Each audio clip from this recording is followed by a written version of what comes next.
Salam jemaat terkasih, salam sejahtera bagi kita semua. Senang sekali hari ini kita boleh berjumpa kembali dalam renungan Light of Revival. Harapan dan doa saya Bapak Ibu Saudara semua ada dalam keadaan yang baik di hari yang baru ini. Mari kita sama-sama merenungkan firman Tuhan yang terambil dalam surat 2 Korintus pasal 12 ayat 8 dan ayat 9. Demikian bunyi firman Tuhan. Tentang hal itu aku sudah 3 kali berseru kepada Tuhan, supaya utusan iblis itu mundur daripadaku. Tetapi jawab Tuhan kepadaku, cukuplah kasih karuniaku bagimu, sebab justru dalam kelemahanlah kuasaku menjadi sempurna. Sebab itu terlebih suka aku bermegah atas kelemahanku, supaya kuasa Kristus turun menaungi aku. Paulus dan pergumulannya.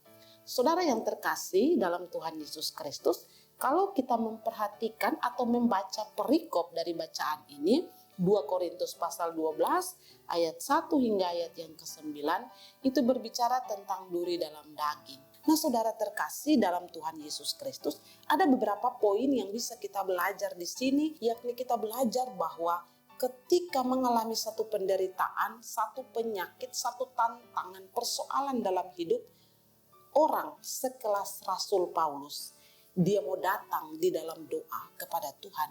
Ini menjadi poin yang penting bagi kita belajar. Bahwa apapun yang terjadi dalam hidup kita, yang pertama yang harus kita utamakan adalah datang, berdoa, dan meminta kepada Tuhan.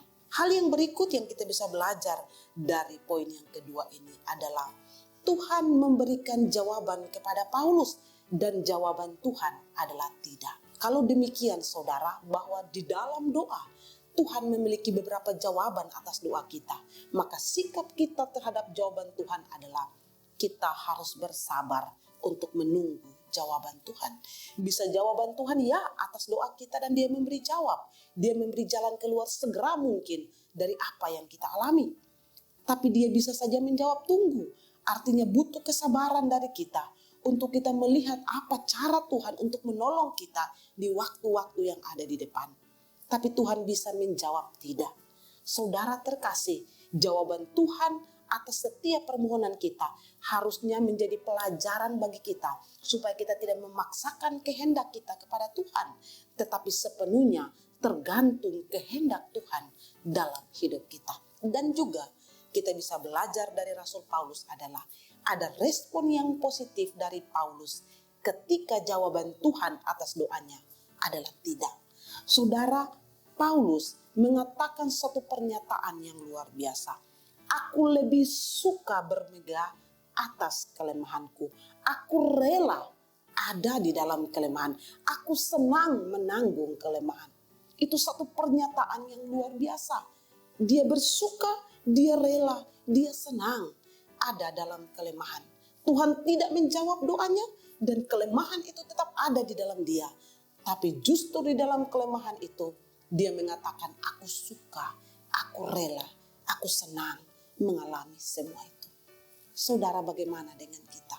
Bisakah kita punya pernyataan yang demikian ketika jawaban doa yang kita impikan adalah ya, sedangkan Tuhan menjawab tidak?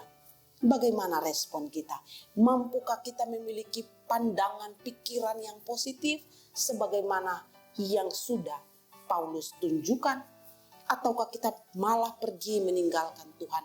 Ataukah kita malah meninggalkan pelayanan kita, meninggalkan persekutuan kita dengan Tuhan dan mencari kekuatan, mencari pertolongan dari dunia ini? Mari kita belajar dari Paulus dan pergumulan hidupnya. Dia datang dan berdoa kepada Tuhan, dan dia melihat jawaban Tuhan bagi dirinya, dan dia punya respon yang positif terhadap jawaban Tuhan, sekalipun jawaban itu adalah tidak. Mampukah kita bersikap seperti Paulus? Maukah kita di dalam perjalanan kita mengiring akan Tuhan, di dalam pergumulan kita yang berat, dan ketika kita meminta kepada Tuhan dan jawaban Tuhan adalah tidak menjawab atau tidak memberi pertolongan, maukah kita tetap setia dengan Dia? Kiranya Tuhan memberkati kita.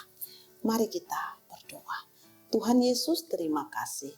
Kami belajar dari pergumulan Paulus di dalam pelayanan, di dalam penderitaannya, di dalam tantangan hidupnya. Dan bagaimana pada akhirnya dia melihat kepada semua itu dan dia bersyukur. Dia senang, dia rela ada dalam semua itu. Karena di sanalah kuasa Allah dinyatakan bagi dirinya. Terima kasih Tuhan untuk pengalaman indah firman Tuhan yang juga menjadi contoh bagi kehidupan kami.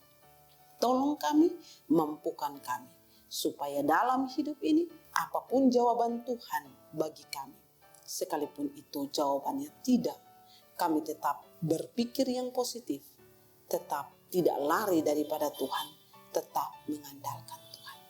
Terima kasih untuk firman di dalam nama Yesus. Amin. Saudara terkasih, mari terus jadikan firman Tuhan sebagai pelita dan terang di sepanjang hidup kita. Tuhan Yesus memberkati.